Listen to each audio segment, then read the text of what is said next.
What's happening? This is Ryan Dawkins, and you're tuning in to The Loft.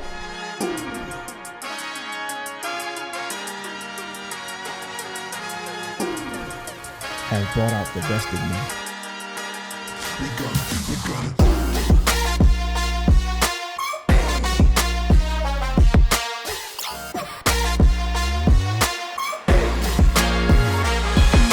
All right, ladies and gentlemen, welcome back to The Loft. If you guys are new here, please like, comment, subscribe. And if you're not new, welcome back.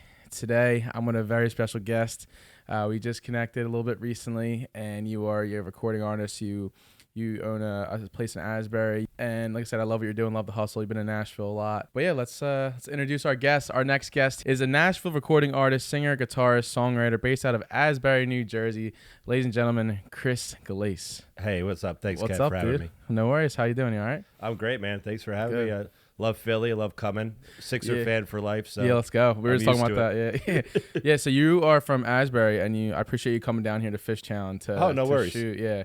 And you tell me you're in the music, right? You've been doing music for how long now? I started in 09. I started writing and recording in 09. So I've been doing it for a little bit. Oh, wow. 09. So what's that? I'm really bad at math. Is that I don't even want to know. 15, right? 15 yeah, years? 15 years. Yeah. So what got you into the recording and the music, etc.? So I started really young. Back in when I was a little kid, I was really into like Jimi Hendrix and all those videos on, typical MTV VH1 videos. I was really into the guitar, and I was left-handed like Hendrix, and I was like, oh, I want to get one. Then I got really into Kurt Cobain with Nirvana, and I was like, oh, if they can do it, maybe I can do it too. So I started learning, and I kind of gave it up right away. I was like, not for me. And then I went to my first concert in like 01, 02, and I saw, believe it or not, it was Bon Jovi in Giant Stadium, the old Giant Stadium. Oh, hell yeah. In the rain. Jason Mraz opened for him. He was a complete unknown. No one had any idea. When was that? That was before I'm Yours, right? Yeah, it was. I think it was like The Remedy just came out, like his first song. Yep. And he literally popped up and said, "Hey, I'm Jason Mraz. And I'm a nobody. I'm just gonna. They gave me a shot, so I'm gonna play a couple songs." And talk about like a world-class singer, man. Yeah. When as soon as I heard him sing, I was like, that guy's insanely good. Yeah. And he played, and then Bon Jovi came out. In the rain, as cliche as it is, I got hooked. I was like, I want to do that. I want to be a musician. I want to play guitar. I want to sing. I want to write. And I just had the bug ever since. I've always done it. That's awesome. And you said you've been going back and forth to Nashville, right? Yeah, I started. I connected with these people in Nashville, Off the Road Studios.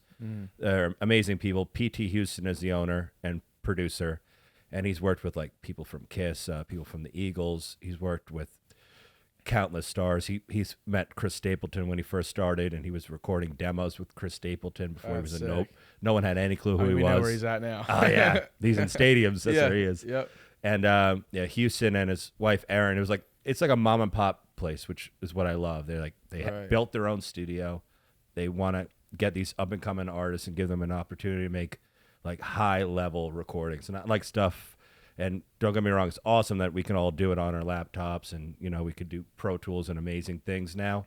But these guys were like, they brought session musicians in who were like Grammy winners. Yeah. Like these guys, I played them my song on guitar, on my acoustic guitar. They heard it once, like, we got it, and we ran through the song, and it was done. Really? We would do 5 songs done in 3 hours, like done. Wow. And he mixes as he goes.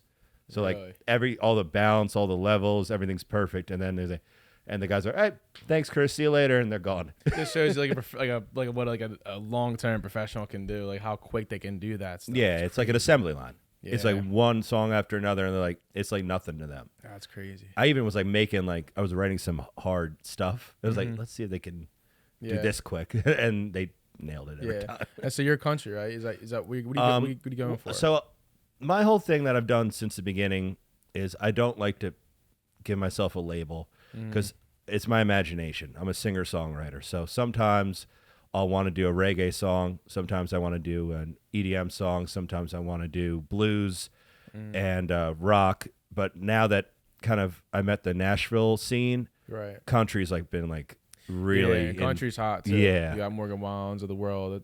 Country's hot right now. Country's the only real music out there that's doing anything. I mean, it's like, it's the Taylors of the world, and then there's the country stars, and I feel like hip hop and all that stuff is kind of dying out, which is crazy because that's what I grew up on. Yeah, I think it's in like I feel like it's like a lull, like a transformation period. Because remember it had like a point where you had like in like 2016, 2017, you had like the SoundCloud rappers, if that makes sense. Like, like those guys with like the crazy hair and face tats and shit. And then I think right now we're in the era of like obviously Taylor Swift like has been great, but I feel like she's like bigger than ever now. Yeah. That Morgan Wallen is one of the biggest artists in the world. Oh yeah. Even Post Malone's going the country. Yeah, now. he switched. Yeah, so he knows. But his voice sounds good on anything. Yeah. Which is fine, but well, that's talent, right? I mean, right, exactly. I remember listening to Post the Iverson song. White Iverson. Oh my God. Yeah, and I'm like, listen to that braids, and listen to him now. To me braids, yeah. It's crazy that's all one person. Yeah. But that's what I love. I love artists that are constantly changing, evolving, trying new things, because that's what I don't want to do the same song over and over and over again. Right, yeah, for sure. I would get sick of it. It's my song. So I don't know how a listener would like it. Right. And so you are just dropped an album, or you circumstances? So my first single is coming out June 1st. So when this comes out on the 5th, it's already out. It'll be on all streaming platforms. And I just pressed my first vinyl record with the guys in Nashville. That's sick. It's called Circumstances, and that's out now. It's on my store, chrisgullacemusic.com. That's awesome. What's that? So going to vinyl, is it so like how did you see any of the behind the scenes process of that? Because like I'm like very curious about, because obviously you have online streaming, you put a file into a computer and you upload it, but like a vinyl I feel like is so like, well, it has a certain master that you need to make in the studio for it to work on vinyl, but it's like tedious, man. Like they were sending me proofs back like, hey, so your picture is about a centimeter over the label maker, so your picture won't be on the vinyl perfectly, so we need to adjust that. Like it's like very serious stuff. So they're like, and you have to be on it or you'll get your vinyl back and like it'll be blurry. Right. You'll get, I'll buy 200 something vinyls and it's like useless because the image didn't come out right. So I use this company called Pirate Press. They're amazing, and I got the product a couple of days ago, and it's nice, awesome, and the sound quality is great. I put it on my turntable, and I was like, yeah, this is what I wanted to do. Yeah. And so you're doing music full time, right? Yeah, I'm full time now. Yeah, congrats. I started going full time last year. Oh, nice. I had some, like we all have. I had some family issues. I lost 2 first cousins, like 3 months apart. Wow. And they were brother and sister, so it was like a shockwave through my family. I'm sorry about that. Yeah, thanks, man. And it was just like, I'm not wasting another day. I'm doing what I want to do, what I love. And I'm very grateful. I have a great business in Asbury Park, the Asbury Ale House. Yeah. But we've been there for years, and it kind of runs itself now. Right. So like now I'm just pursuing, basically for them. I just want to do what I can with the time I have. That's basically. great. So that really solidified for you to like go a route that you truly want to do. Yeah, it just motivated me more than ever, honestly. Okay, It's like we only have so much time in this world, and I want to do what I love. Yeah, period. That's awesome. Yeah, for sure. And so let's get into Asbury Ale House. So when did you and your brother in that together, right? Yeah. Me and Matt, we got there back in 2015 was when we first got there. That's like pretty relatively recent. Yeah. I mean, it's a blink of an eye. I mean, we're gonna hit 10 years next year, which is mind blowing to me. But congrats. It's awesome. Yeah, we were the first sports bar in Asbury Park. There was no sports bars anywhere. Really? Yeah, which is kind of wild. Yeah. Because it's such a big town. I mean, each restaurant had their kind of niche. Like there was a French restaurant, German restaurant, Italian. And when we first went in there, we were trying to be something we weren't. We were trying to like be a nice fine dining restaurant, but it didn't work. Like that's not what we do. To give you some background, my father's been in the bar business for 45 years. Is that what led you into? Yeah. Okay. Yeah, me and my older brother Frank, they own the Shore House in Point Pleasant. Okay. So Frank and my dad have that. And I just grew up in the business. I mean, it was like being a kid in a candy store. I was 21 years old. It's cool. My pops and my older brother have a bar. I can drink anything. Right. And I'm like, oh, there's never a bill. Don't have to wait. Right. Don't have to wait in line either. Oh, yeah. Oh, no, there was no line. I went through the kitchen. That's awesome. Just like a Goodfellas scene. Yeah. So it was a cool industry, and I'm very grateful I'm in it. Because it took care of me financially. But for sure. It's just always the music, man. It always kept coming back. To you, for sure. Yeah. And so when you were so you started in 2015, right? So before that, what were you doing before that? I was a bartender and like a bar manager. I was always in the bar So you were business. always in the industry, but just okay. So then Yeah. you eventually took ownership. Yeah, Okay, yeah. got it. Okay, and so do you enjoy it? Like, what are your like being an owner? Obviously, I know you love music, but like on the side as well, you are an owner. Like, do you enjoy that aspect of it? Yeah, I do, because it's good to have control of yourself. You know what I mean? Right, Like right. I'm the master of my destiny because Right. it's my business. Yeah. Because I've been on the other side of it. I worked one corporate job. when I Really? was, Oh, like, we a got to kid. get into that. Oh my god! Because I did Chevy's. You know Chevy's restaurant, the Mexican restaurant. No. I worked as a host and server there for 1 year. Okay.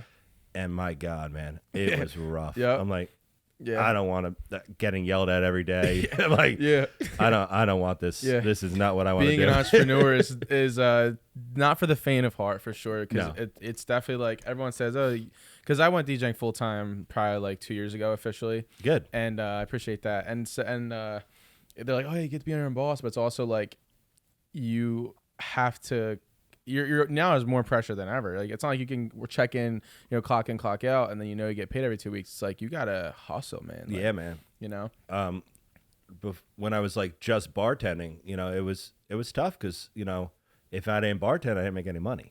Right. So like, there's no like check coming every week. Yeah. And I would be hustling with my band and be like, let's play as much as we possibly can because I need money. Yeah. And that's when I met my wife and we had kids, and I was like, I want to be an entrepreneur. Let's go for it. We know the business, and me and my brothers went out and we started Ale House, and it worked out. That's so sick, man. we got lucky. Yeah, because there's a lot of horror stories. For People sure. are usually 6 months in, 6 months out. People say the nightlife like the nightlife in that industry, the turnover is very quick and rampant, like every 5 years. The average life expectancy of a bar and restaurant in this area is 6 months. Really? Yeah. Some places will not last because people do it for the wrong reasons. I've known people that started bars and restaurants that never even served or were a busboy or, bartended, nothing. They had no experience in the business at all. They're like, I got some money, so I'm going to invest and open a restaurant. And every time I tell them, like, don't. Yep. If you don't know what you're doing, you're going to get swallowed. Crushed. Yeah. Because there's a lot of things against you. You got the Yelpers of the world who are trying to put you down, Yeah. get free You stuff. get the Yelp bombs. Oh, yeah. Becca's guilty of that a few times. Oh, yeah. It's okay. Becca's a Yelp. Hey, it's part of the industry. For sure. You got to take the good with the bad, because for every bad review, you get a good one because For you're sure. working hard at it and you're Right. trying to make a good product and a good Right. atmosphere. Yeah. But like, there's things against you. You have people who are trying to get something for free. You got staff that are robbing you. You have It's very common. I've heard horror stories. Yeah, it's better now because everything's like on computers now. But Computers. when there was a cash business, Right. oh, why is there $250 missing today? And everyone's like, oh, we don't know. I've never, real quick, I've never understood that, because I'm like, you're stealing, let's say, for example, for lack of words, $250 over what? Like a job? Like, Yeah. it's crazy. Like, what? You know what I mean? It's not a long-term goal, that's for sure. Because you're nine It's times not out a- yeah. of 10, You're gonna it's going to get get caught. figured out. You're going to get caught, or you're just going to phase out anyway. Right. And let me ask you, what are the right reasons for owning up a? Because for me personally, a goal of mine, obviously I love DJing and playing, but what goal of mine, the entrepreneurial part of my heart is like, I do want to own my own spot or have some type of ownership in a club or nightlife, because I love marketing. I make my own flyers. I make everything, and I love the marketing aspect of it. So my question to you is like, what are the right reasons to like own a venue, I guess you'd say. Well, that's a completely different thing. Like, I'm more of like the bar restaurant Right. side of it, but like, I've done promotions for shows as well, and it's Yeah. a rush. You get like 3 or 4 acts together. You find a venue, you book it, you rent it out, you sell tickets, and when it's full, you're in heaven. There's nothing better. That's a different story. But if you're doing it for a passion reason, if you do things for this, is what I always feel, and it's maybe I'm wrong, but if people do things strictly for $1, it doesn't work. No. Because there's no backing behind it. There's no substance behind Right. it. Like, if you're doing something because you love doing it, people see it and they want to be a part of it. Right. 9 times out of 10. Yeah, you know why so I just bought the book, The Law of Attraction, and one of the things it talks about is people see they get confident in you from your consistency. So like, for example, if you only enjoy something for the dollar, push comes to shove, when things get hard, you're probably not going to keep at it. And when you love something, you naturally you grow and evolve. So you always get better and progress, and you stay consistent. And that's what I feel like really leads to the success. But yeah, I find it very interesting that you do see people open up venues that close as quick as they open.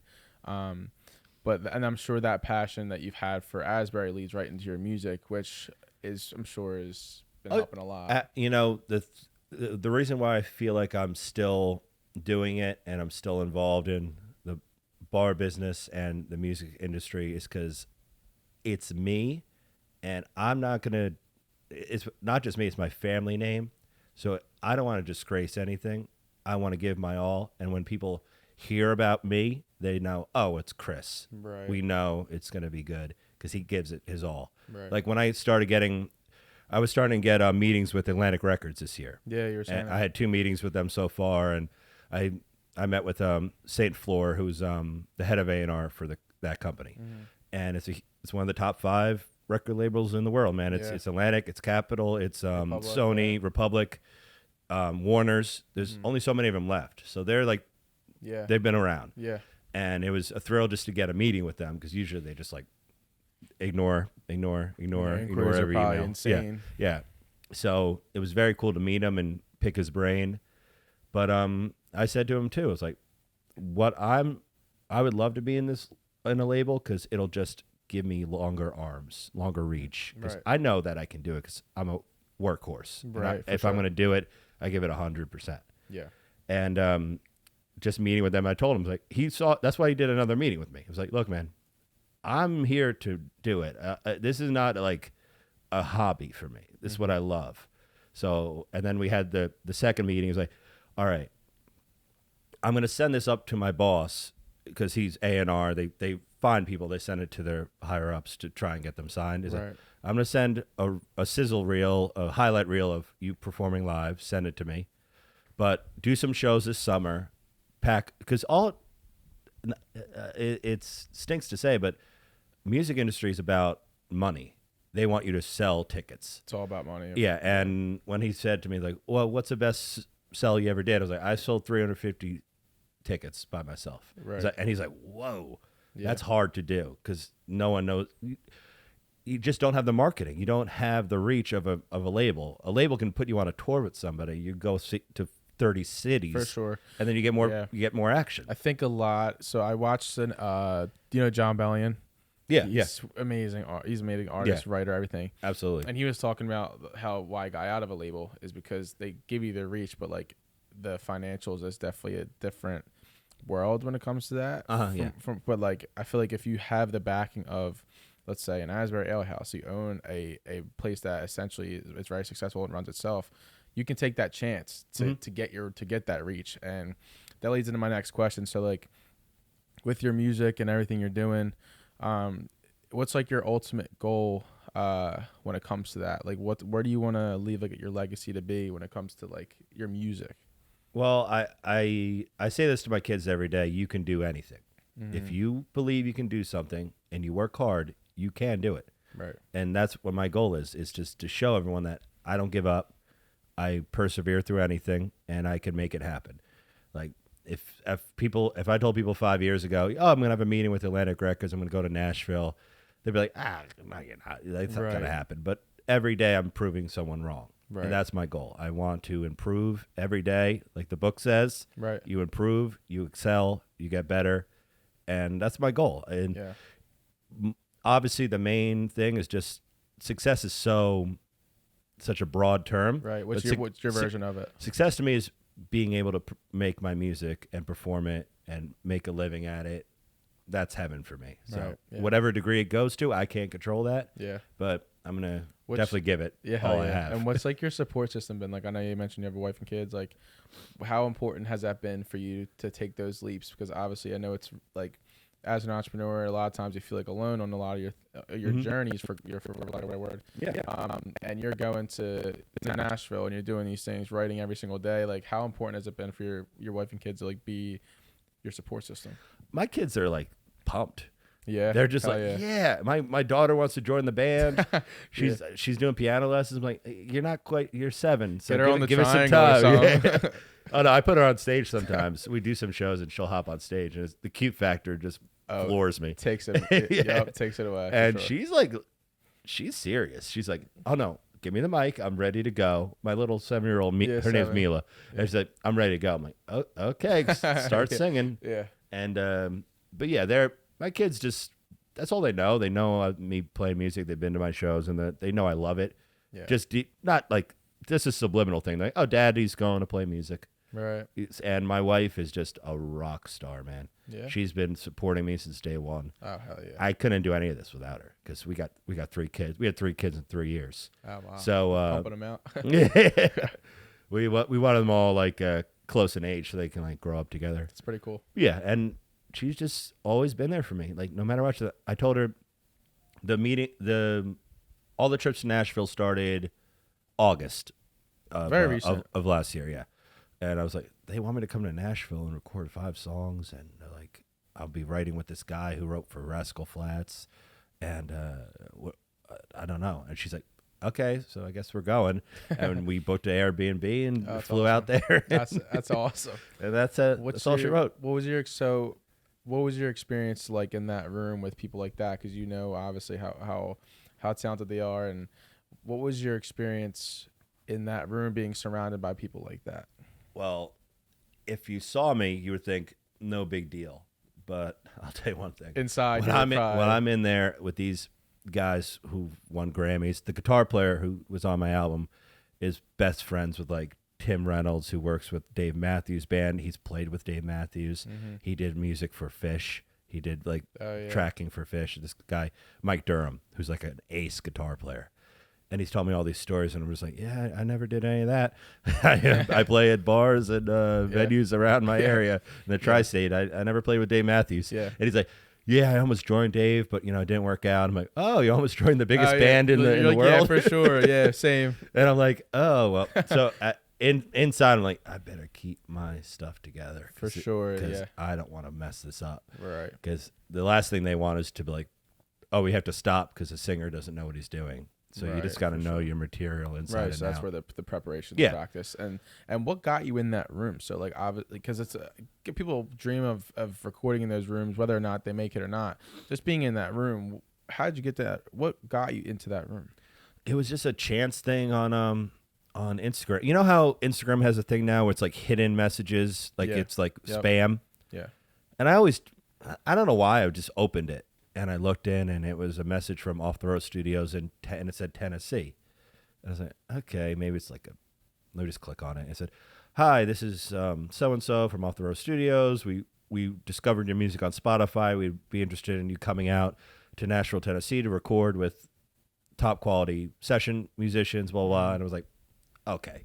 Right. Yeah, and I want $1 million too. But so I messaged them. I'm like, hey, could someone call me? Because I don't like to. I'd rather just talk on the phone. Smart. She called me in 5 minutes, and the owner of the studio, Aaron, that's what I just love them. They're just the sweetest Southern belles. Like they're just fun and they're enthusiastic and they love making music. And like I said, Houston, the owner, has been through it all. He's worked in L.A. He worked in Nashville. He actually ran a bar, which we kind of bonded on because he ran a bar for the band Big and Rich. They have a bar called Redneck Riviera on Broadway. Yeah. And he ran that bar. Really? Houston, yeah. Oh, and we kind of bonded. Dude, I know about bars. And we were like talking about horror stories. Yeah. Like, my whole staff was blacked out drunk and they couldn't close the restaurant down, so I had to go in. Like, as funny as that sounds, I've been there too, it's man. Happened before. Yeah. And so in Nashville, so you have shows coming up in Nashville? Are you planning? So I joined this new management team. It's DCR LLC. They're based out of Washington D.C. Because it's another kind of horror story. I was linked to an indie label last year, and not trying to bash who they are. I'm not going to name names, but it went nowhere, and I left the label because it just wasn't doing anything. And then I started getting calls from Atlantic Records, so it was kind of like a blessing in disguise. Because when I met with Atlantic, the guy was like, "Did your indie label pay for the sessions? Did they do this? Did they market? Did they get you a tour?" And I was like, "No." And he's like, "Yeah, no." Yeah, out. It's at that point they're hurting you. Yeah, it's like there's no point being with them. For sure. He said because the record industry is a lot not as big as it used to be, but they'll still give you like money to go record. Yeah, something. Yeah, for sure. If it's a major label, and if you do well, they do it again. It's just like any other business. Yeah, for sure. So the guy Saint who was with Atlantic was like, just get out of there. Yeah. So I was like, all right, I'm out. Yeah. And I met this management company, like I was saying, DCR. Ed, who's the owner of the company, we've been working on a strategy. So my new single, Fun to Play Pretend, is coming out June 1st on all streaming platforms. We're going to promote that on Spotify because, Spotify has different levels. If you reach a certain amount of listeners, I can start selling merch. I can sell to a lot of different playlists and curators. And that's the way it is now. Yeah, it's not like it's not like you pitch to a radio station anymore. It's all curators. Yeah, on Spotify. radios. Yeah, it's definitely changed. Like I said, I was doing my research, and it's definitely changed. And when with your music in particular, do you have anything that you write about specifically, or do you write what comes to your mind? What's your writing process like? So my main thing with my songs is I always want to just have a very, very memorable hook and a story. And if I don't have both, it never really works. And I write quick. If the song's not done in 30 minutes, the song's out. Yeah? Yeah. You like the instant? I need it to come quick. Because I've labored on songs where I'm just like there for like 5 hours. You second guess yourself. Yeah, I'm like, and then at the end of it, it's never as good as when you first thought of it. You know what I mean? For sure. Like when I got the call from Nashville, I had no songs because we just made an album that I released on the indie label. And I had no songs. They're like, do you have 5 songs? Like, absolutely, I have 5 songs. Mm-hmm. You always have it. It's always yes, never no. Right. Yeah, I have 5 songs, and I wrote 5 songs in 3 days. Wow. And it just came to me. Yeah, and that's I mean, gummies help, but that's it all. This is like an ad for gummies. One big ad for gummies. Yeah. That's so funny. And like, that's I like what you said though, saying yes and then figuring it out later. Yeah, it's very smart. Yeah, you have to be ready for the opportunities. It's always yes. Right. Why say no? Then you'll wonder why. I wish I did that. Right. It's not happening with me. I'm like, if there's an opportunity, you go. Yeah. I'm going on your awesome podcast, driving to Philly. There's no second guessing. Yeah, I love that. I was telling her, I was like, yo, I'll go set up at Asbury. I'll go do whatever I need to do. We'll do it another time, man. Yeah, We got to get you spinning over there too. Yeah, that'll be fun. We'll get you over there for sure. Yeah, I'm looking forward to it. It'll be a good time. And yeah, man. Like I said, dude, I love connecting with people. I think that's one of the reasons why I started this podcast is to connect with people because it's like giving people your time, which I'm very grateful for you coming here. Oh yeah, no problem. And like I said, it means a lot. And like I said, and your music's great. I love the acoustic vibe. That's like my kind of vibe. When I'm not playing and DJing, you have fucking EDM and house in your head. Yeah. The 4 to the floor. Yeah, love that music. But definitely when I'm driving in the car, relaxing, and sometimes I like to just a little bit more calm stuff. And so. When it comes to your music, do you have a favorite song that you've written that like is the first that comes to your mind? You have something a song you truly love? Yeah. So off this new album called Circumstances, the song the lead song Circumstances, the title song is really special to me because it was just like it's basically the idea of what we've been talking about. Like there's circumstances to my actions. If I don't take that chance, there's a circumstance that nothing will ever come from it. Like I said, like life is very, very precious and short, and I don't want to waste a moment of it. Right. So I don't want to say, oh, there were circumstances to my actions because I wasn't brave enough or smart enough or I didn't think it through and get that opportunity. I was like, you know what, I'm just going to stay in the bar and do the same thing I do every day. Yeah, and you also didn't let your circumstances keep you from pursuing your passion. Yeah, exactly. If anything, they pushed you further. Yes, you yes. Know? And I'm very grateful. I have an amazing support system. Like I said, my family, my brothers, my folks. My folks got me my first guitar. I'll never forget. I was like on eBay for like $90, and I still have it. Hell yeah. I painted it like 55 times with spray paint. That's but I still have it, man, because I just never give up. I just love it. I love that, dude. And what do you think ultimately keeps you from never giving up? Because I'm not trying to say that I'm impervious. We all give up once in a no while. one We're is. just like, you know what? I'm done. I've done that a few times. I'm like, it's a waste of my time. No one cares. This, that, the other thing. It's their fault. It's my fault. And then I'm just like, at the end of the day, after a couple of weeks of that go by, I'm like, what am I doing? Like, I love making music. It doesn't matter what the outcome is. That's what I want to do. So why wouldn't I do it? It makes me happy. Yeah. And we're all chasing that. We're chasing happiness. Right. And if there's a way to do it, I'm going to make it happen. Right. It's that simple. I love that and respect that. And especially in this day and age, people are looking for ways to be happy. And people need it more than ever. Yeah, it's great. And then one thing I also learned myself is, like, obviously when you love something, you keep doing it, you find a way to make a living out of it. Mm-hmm. Also, the number one thing that you just mentioned is detachment. Like from detaching yourself from the results, because a lot of times the results is what like keeps you from going. Because if let's say you make a song or something and it gets like 5 listens on like SoundCloud or something. I've been there, man. You're like, oh, dude, why should I put out the next one? It's like, well, you don't know if the next one's gonna be the one that gets you. The next. Yeah. You hit the nail right on the head with that one, because I had 4. You heard it, 4 monthly listeners on Spotify last year. 4. Wow. Now I have 5,000. Wow. Because you just have to keep pushing. Yeah. It's the next song could be that song. Right. Exactly. It only takes a second. Yeah. It takes 1 second for someone to say, "Oh, I love this song," and that's it. And then that's in their life. Yeah. That's a memory that reminds them of someone. That reminds them of someone they lost. That reminds them of someone they fell in love with. That brings them back to childhood. That brings them back to the beach. Right. There's so many different memories, but it's connection. And that's what I love about music. There's so much you can connect with people with. Mm-hmm. And there's so many different people out there, but at the end of the day, we all want the same thing. We want to be happy.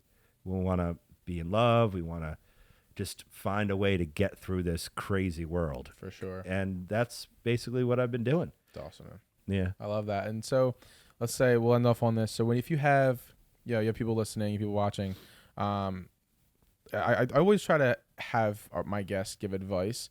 But I would say this. I ask you this: what did you find along your journey that taught you the most in terms of like staying consistent, staying with it? What have you learned from yourself throughout your journey so far?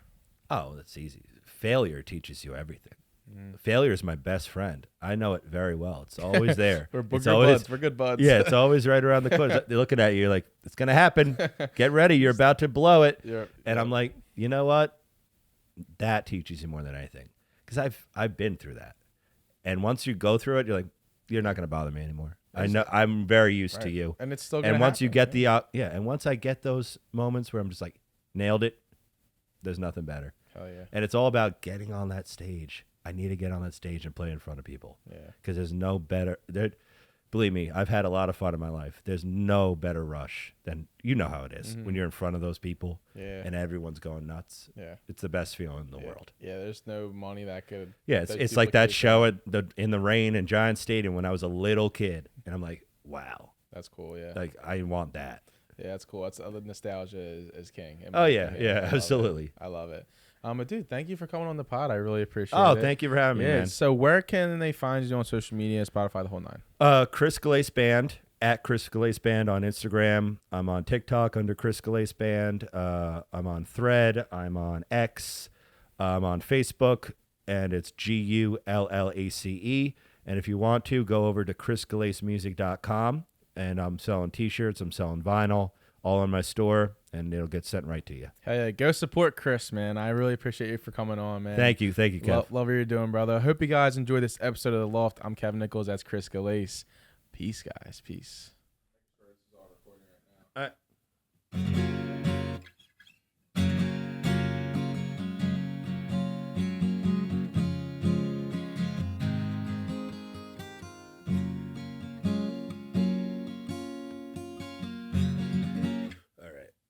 Just go whenever? Yeah. Oh, yeah. Sorry. Yeah, I know. No, you're good. It's recording. All right. Perfect.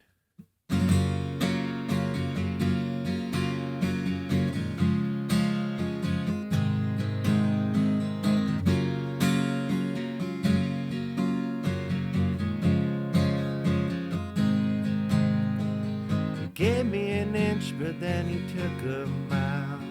Taking pills like they're out of style. I promised I'd clean up my life, but the pain is sharp like a knife.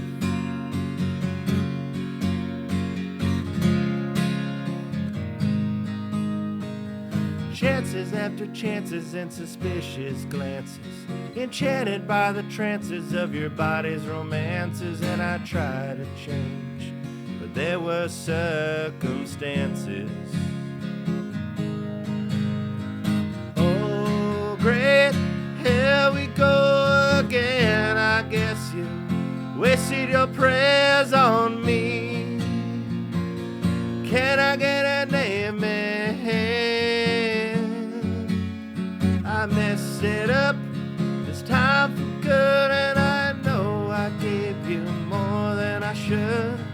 Chances after chances and suspicious glances, enchanted by the trances of your body's romances. And I tried to change, but there were circumstances.